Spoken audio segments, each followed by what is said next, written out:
வயக்காட்டுக்குள்ள 7 பெண்கள் உட்காந்து சாமிக்காக பூ மாலை கட்டிட்டு இருந்திருக்காங்க. அந்த நேரத்துல அங்க வந்த ஒரு கொடூரமான மனிதர் சாமிக்காக வச்சிருந்த பூ மாலையை எடுத்து கழுத்துல போட்டுட்டு பயங்கரமா ஆடி இருக்காங்க.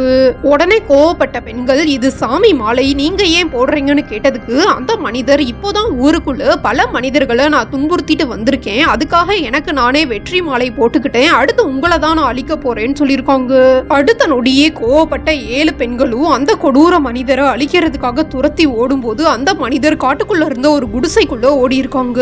உடனே அந்த பெண்களும் குடிசைக்குள்ள ஓடி போய் பார்க்கும்போது ஒரு முனிவர் உட்கார்ந்து இருந்ததுனால அந்த கொடூர மனிதர் தான் முனிவர் மாதிரி வந்து உட்கார்ந்து இருக்காங்கன்னு நினைச்சு முனிவரை அழிச்சிட்டாங்களாம். இந்த விஷயம் நடந்து சில நொடிகளுக்கு அப்புறம் நம்ம அழிச்சது கொடூர மனிதரை இல்ல, நிஜமான முனிவரன்னு தெரிஞ்சுக்கிட்டதுனால மனசுடைந்த அந்த பெண்கள் குழப்பத்தோட இருக்கும்போது அங்க அம்மன் தோன்றி, இந்த இடத்துல ஒரு சிவலிங்கத்தை வச்சு வழிபடுங்க, முனிவரை அழிச்சதுனால உங்களுக்கு பிடிச்சிருக்க தோஷம் நீங்கிரும்னு சொன்னதுனால ஒரு சிவலிங்கத்தை வச்சு வழிபட்டதாகவும் காலப்போக்கில் கோவில் கட்டினதாகவும் சொல்றாங்க.